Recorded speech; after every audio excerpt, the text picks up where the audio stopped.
ఓం శాంతి. ఈరోజు మురళి డేట్ 1/8/2024. మధురమైన పిల్లలు, మీరు పవిత్రంగా అవ్వకుండా తిరిగి ఇంటికి వెళ్ళలేరు. అందుకే తండ్రి స్మృతి ద్వారా ఆత్మ యొక్క బ్యాటరీని ఛార్జ్ చేసుకోండి మరియు సహజంగా పవిత్రంగా అవ్వండి. ప్రశ్న: బాబా పిల్లలైన మీకు ఇంటికి వెళ్ళే కంటే ముందు ఏ విషయాన్ని నేర్పిస్తారు? జవాబు: పిల్లలు ఇంటికి వెళ్ళే కంటే ముందు జీవిస్తూనే మరణించాలి. అందుకే బాబా మీకు మొదటి నుండే దేహబానం నుండి అతీతంగా వెళ్ళే అభ్యాసం చేయిస్తారు, అనగా మరణించటంను నేర్పిస్తారు. పైకి వెళ్ళటము అనగా మరణించటం, వెళ్ళటము మరియు రావటం యొక్క జ్ఞానం ఇప్పుడు మీకు లభించింది. మీకు తెలుసు, ఆత్మలమైన మనం ఈ శరీరం ద్వారా పాత్రను అభినయించటానికి పైనుండి వచ్చాము. వాస్తవానికి మనం అక్కడి నివాసులము. ఇప్పుడు అక్కడికే తిరిగి వెళ్ళాలి. ఓం శాంతి. స్వయాన్ని ఆత్మగా భావిస్తూ తండ్రిని స్మృతి చేయటంలో ఎటువంటి కష్టమూ లేదు. ఇందులో గుటకలు మింగకూడదు, తికమక పడకూడదు. దీనిని సహజ స్మృతి అని అంటారు. మొట్టమొదట స్వయాన్ని ఆత్మగానే భావించాలి. ఆత్మయే శరీరాన్ని ధారణ చేసి పాత్రను అభినయిస్తుంది. సంస్కారాలన్నీ కూడా ఆత్మలోనే ఉంటాయి. ఆత్మ అయితే స్వతంత్రమైనది. తండ్రి అంటారు, స్వయాన్ని ఆత్మగా భావిస్తూ తండ్రినైన నన్ను స్మృతి చేయండి. ఈ జ్ఞానం ఇప్పుడే మీకు లభిస్తుంది. ఇది మళ్ళీ లభించదు. మీరు ఇక్కడ ఇలా శాంతిలో కూర్చోవటం గురించి ప్రపంచానికి తెలియదు. దీనిని సహజమైన శాంతి అని అంటారు. ఆత్మైన మనం ఈ శరీరం ద్వారా పాత్రను అభినయించటానికి పైనుండి వచ్చాము. ఆత్మైన మనం వాస్తవానికి అక్కడి నివాసులము. బుద్ధిలో ఈ జ్ఞానం ఉంది. అంతేకాని ఇందులో హఠయోగం యొక్క విషయమేమీ లేదు. ఇది చాలా సహజమైనది. ఇప్పుడు ఆత్మలైన మనం ఇంటికి వెళ్ళాలి, కానీ పవిత్రంగా అవ్వకుండా వెళ్ళలేము. పవిత్రంగా అయ్యేందుకు పరమాత్మ అయిన తండ్రిని స్మృతి చేయాలి. స్మృతి చేస్తూ చేస్తూ పాపాలు అంతమవుతాయి. ఇందులో కష్టంతో కూడిన విషయమేదీ లేదు. మీరు వాకింగ్కు వెళ్ళినప్పుడు తండ్రి స్మృతిలో ఉండండి. అప్పుడే స్మృతి ద్వారా పవిత్రంగా అవ్వగలుగుతారు. అక్కడ అది పవిత్ర ప్రపంచం. అక్కడ ఆ పావన ప్రపంచంలో ఈ జ్ఞానం యొక్క అవసరమేమీ ఉండదు. ఎందుకంటే అక్కడ వికర్మలు ఏవీ జరగవు. ఇక్కడ స్మృతి ద్వారా వికర్మలను వినాశనం చేసుకోవాలి. అక్కడైతే మీరు సహజంగా ఇక్కడ నడుస్తున్నట్లుగానే నడుస్తారు. ఆ తర్వాత కొద్ది కొద్దిగా కిందకు దిగుతారు. అలాగని అక్కడ కూడా మీరు ఇది అభ్యాసం చేయాలని కాదు. అభ్యాసంను ఇప్పుడే చేయాలి. బ్యాటరీను ఇప్పుడే ఛార్జ్ చేయాలి. ఆ తర్వాత మెల్లమెల్లగా బ్యాటరీ డిశ్చార్జ్ అవ్వవలసిందే. బ్యాటరీ ఛార్జ్ అవ్వటం గురించిన జ్ఞానం ఇప్పుడు మీకు ఒక్కసారే లభిస్తుంది.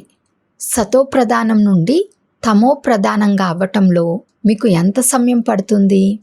మొదటి నుండి బ్యాటరీ ఎంతో కొంత తగ్గుతూనే ఉంటుంది.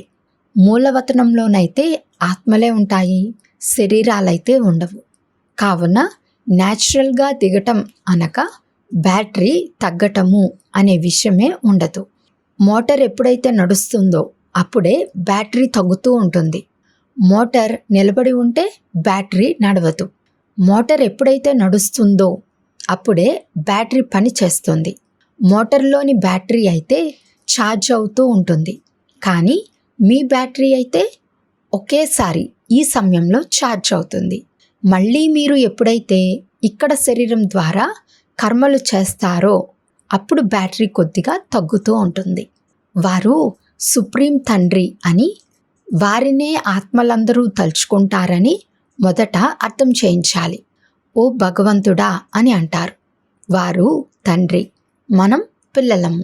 ఇక్కడ పిల్లలైన మీకు బ్యాటరీని ఎలా ఛార్జ్ చేసుకోవాలో అర్థం చేయించడం జరుగుతుంది. తిరగండి, విహరించండి, కానీ తండ్రిని స్మృతి చేయండి. అప్పుడు సతోప్రధానులుగా అయిపోతారు. ఏదైనా విషయం అర్థం కాకపోతే అడగవచ్చు. ఇది చాలా సహజమైనది. 5000 సంవత్సరాల తర్వాత మన బ్యాటరీ డిశ్చార్జ్ అవుతుంది. తండ్రి వచ్చి అందరి బ్యాటరీని ఛార్జ్ చేస్తారు. వినాశన సమయంలో అందరూ ఈశ్వరుని తలుచుకుంటారు. వరదలు వచ్చాయనుకోండి, అప్పుడు కూడా భక్తులు ఎవరైతే ఉంటారో వారు భగవంతుణ్ణే తలుచుకుంటారు. కానీ ఆ సమయంలో భగవంతుని స్మృతి రాదు. మిత్ర సంబంధికులు, ధనం, సంపదలే గుర్తుకొస్తాయి. ఓ భగవంతుడా అని అంటారు, కానీ అది కూడా నామమాత్రంగానే అంటారు. భగవంతుడు తండ్రి, మనం వారి పిల్లలం. ఇది తెలియనే తెలియదు. వారికి సర్వవ్యాపి అన్న తప్పుడు జ్ఞానం లభిస్తుంది. తండ్రి వచ్చి సరైన జ్ఞానాన్ని ఇస్తారు. భక్తి డిపార్ట్మెంట్ వేరు. భక్తిలో ఎదురు దెబ్బలు తినవలసి ఉంటుంది. బ్రహ్మ యొక్క రాత్రియే బ్రాహ్మణుల రాత్రి, బ్రహ్మ యొక్క పగలే బ్రాహ్మణుల పగలు. శూద్రుల యొక్క పగలు, శూద్రుల యొక్క రాత్రి అని అయితే అనరు. ఈ రహస్యాన్ని తండ్రి కూర్చుని అర్థం చేయిస్తారు. ఇది అనంతమైన రాత్రి మరియు పగలు. ఇప్పుడు మీరు పగల్లోకి వెళ్తారు. రాత్రి పూర్తవుతుంది. ఈ పదాలు శాస్త్రాల్లో ఉన్నాయి. బ్రహ్మ యొక్క పగలు, బ్రహ్మ యొక్క రాత్రి అని అంటారు, కానీ వారికి తెలియదు.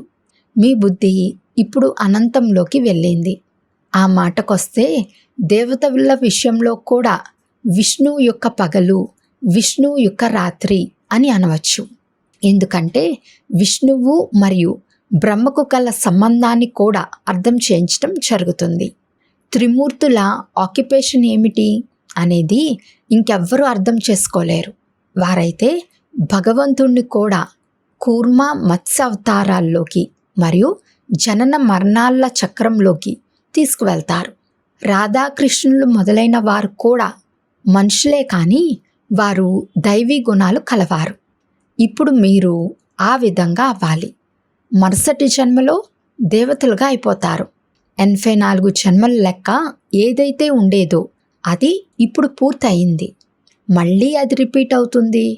ఇప్పుడు మీకు ఈ శిక్షణ లభిస్తుంది. తండ్రి అంటారు, మధురాతి మధురమైన పిల్లలు, స్వయాన్ని ఆత్మగా నిశ్చయం చేసుకోండి. మేము పాత్రదారులము అని కూడా అంటారు. కానీ ఆత్మలైన మనం పైనుండి ఎలా వస్తామో అర్థం చేసుకోరు. స్వయాన్ని దేహదారులుగానే భావిస్తారు. ఆత్మలైన మనం పైనుండి వస్తాము. మళ్ళీ ఎప్పుడు వెళ్తాము? పైకి వెళ్ళటము అనగా మరణించటం, శరీరాన్ని వదలటం.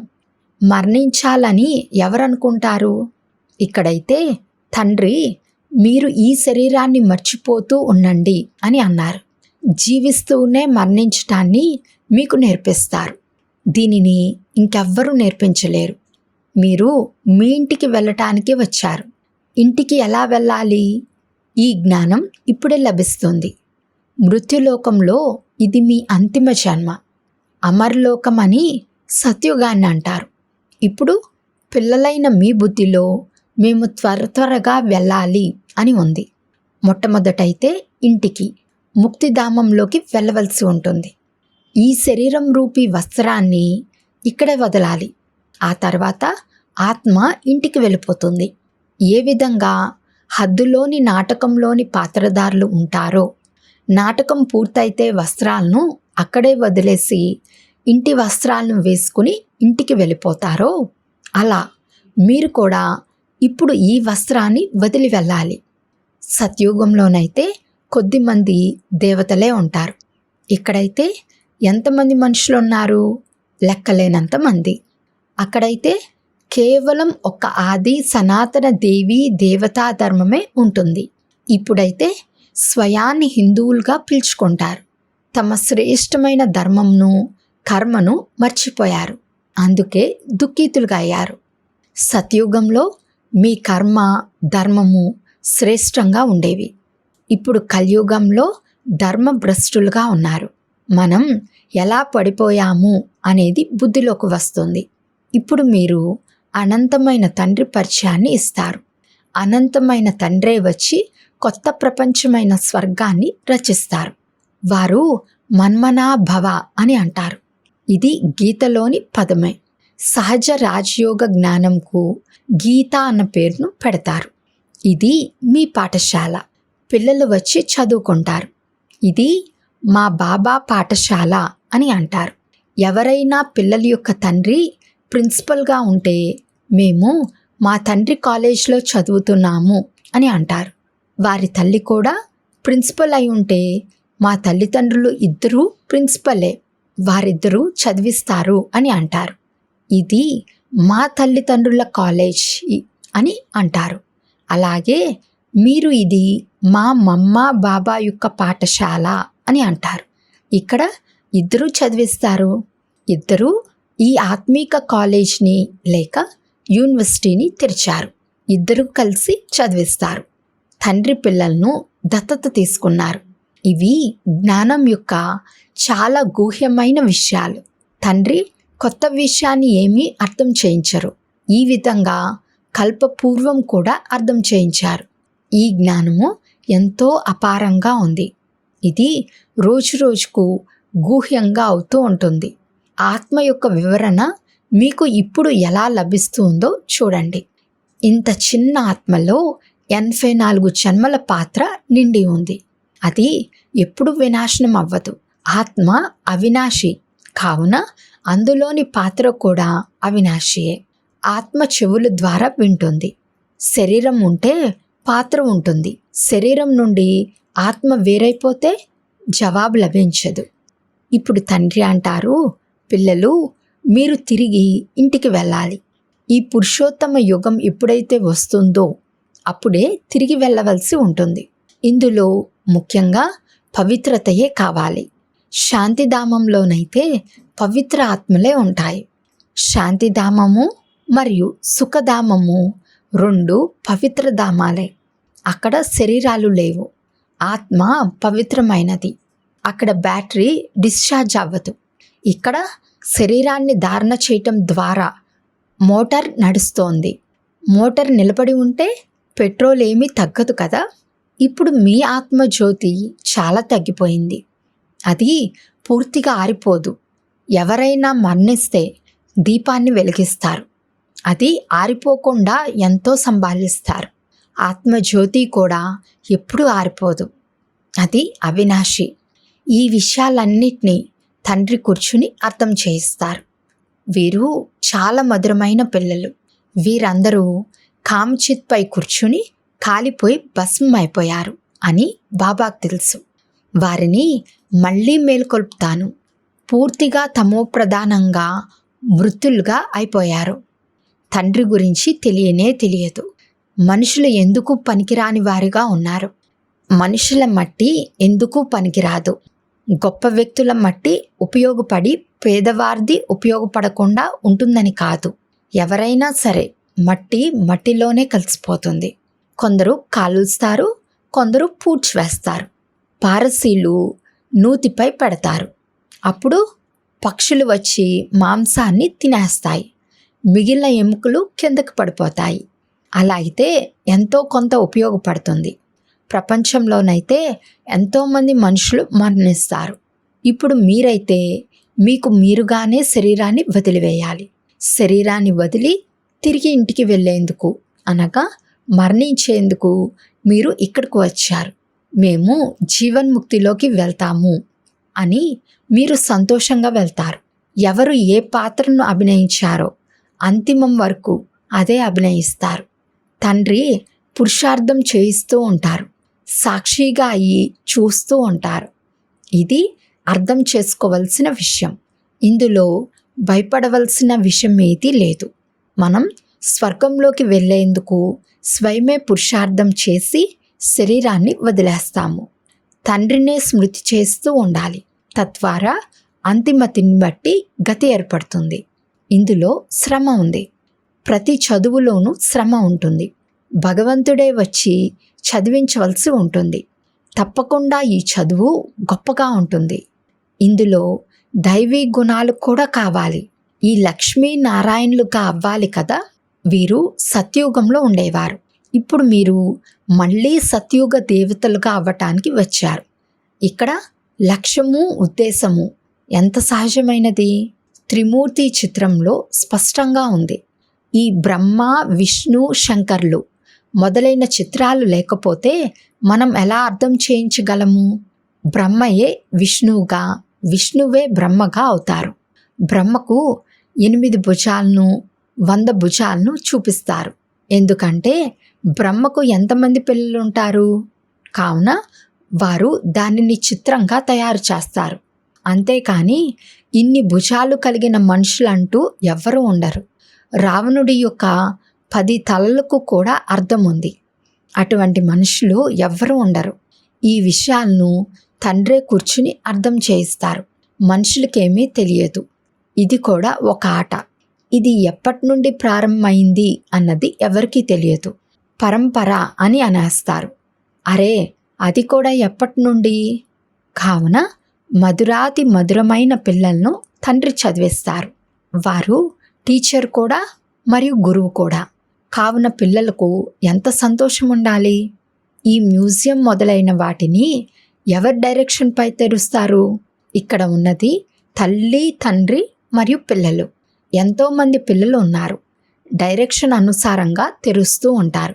మీరు భగవాను వాచ అని అంటారు. మరి రథం ద్వారా మాకు భగవంతుని సాక్షాత్కారాన్ని చేయించండి అని మీతో అంటారు. అరే, మీరు ఆత్మ సాక్షాత్కారాన్ని పొందారా? ఇంత చిన్న బిందువు యొక్క సాక్షాత్కారాన్ని మీరు ఏం చూడగలరు? అసలు అవసరమే లేదు. ఆత్మలను తెలుసుకోవాల్సి ఉంటుంది. ఆత్మ భృకుటి మధ్యలో ఉంటుంది. దాని ఆధారం పైన ఇంత పెద్ద శరీరం నడుస్తుంది. ఇప్పుడు మీ వద్ద ప్రకాశ కిరీటం లేదు. అలాగే రత్నగడితమైన కిరీటము లేదు. 2 కిరీటాలను తీసుకునేందుకు మళ్ళీ మీరు పురుషార్థం చేస్తున్నారు. కల్పకల్పము మీరు తండ్రి నుండి వారసత్వాన్ని తీసుకుంటారు. ఇంతకుముందు ఎప్పుడైనా కలిసారా అని బాబా అడుగుతారు. అప్పుడు అవును బాబా, కల్పకల్పము కలుస్తూ వచ్చాము అని అంటారు. ఎందుకు?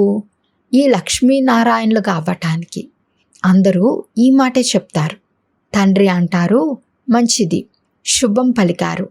ఇప్పుడిక పురుషార్థం చేయండి. అందరూ నరుణ్ నుండి నారాయణుగా అవ్వరు. ప్రజలు కూడా కావాలి. సత్యనారాయణ కథ కూడా ఉంటుంది. వారైతే కథను వినిపిస్తారు. కానీ బుద్ధిలోకి ఏమీ రాదు. అది శాంతిధామం, నిరాకారి ప్రపంచం అని పిల్లలైన మీరు అర్థం చేసుకున్నారు. మళ్ళీ అక్కడి నుండి సుఖధామంలోకి వెళ్తారు. సుఖధామంలోకి తీసుకువెళ్ళేవారు ఒక తండ్రే. మీరు ఎవరికైనా అర్థం చేయించండి. ఇప్పుడు తిరిగి ఇంటికి వెళ్తాము అని చెప్పండి. ఆత్మను తన ఇంటికి అశరీరి అయిన తండ్రి తీసుకువెళ్తారు. ఇప్పుడు తండ్రి వచ్చారు, కానీ వారి గురించి తెలియదు. తండ్రి అంటారు, నేను ఏ తనువులోకైతే వస్తానో వారి గురించి కూడా ఎవ్వరికీ తెలియదు. రథం కూడా ఉంది కదా. ప్రతి ఒక్కరి రథంలో ఆత్మ ప్రవేశిస్తుంది. అందరి ఆత్మ భృకుటి మధ్యలో ఉంటుంది. తండ్రి వచ్చి భృకుటి మధ్యలో కూర్చుంటారు. అర్థం చేయించటం అయితే ఎంతో సహజంగా అర్థం చేయిస్తారు. పతిత పావనుడైతే ఒక్క తండ్రే.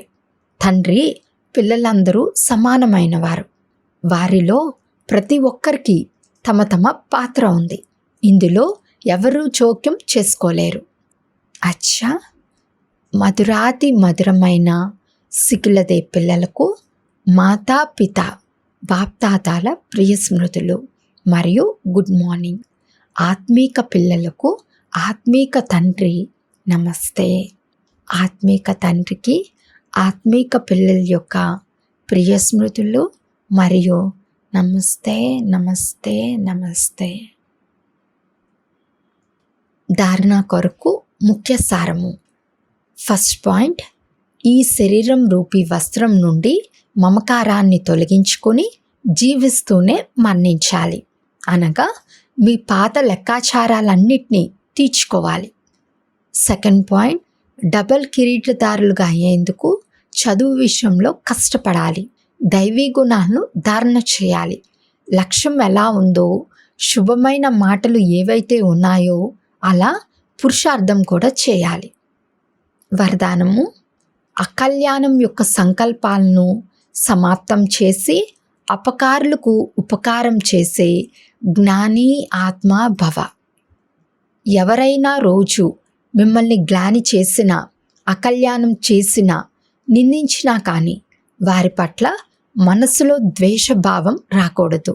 అపకారులకు కూడా ఉపకారం చేయాలి. ఇదే జ్ఞాని ఆత్మల కర్తవ్యం. ఏ విధంగా పిల్లలైన మీరు తండ్రిని 63 జన్మలు గ్లాని చేశారు, అయినా కానీ తండ్రి కళ్యాణకారి దృష్టితోనే చూశారు. కావున మీరు తండ్రిని ఫాలో చేయండి.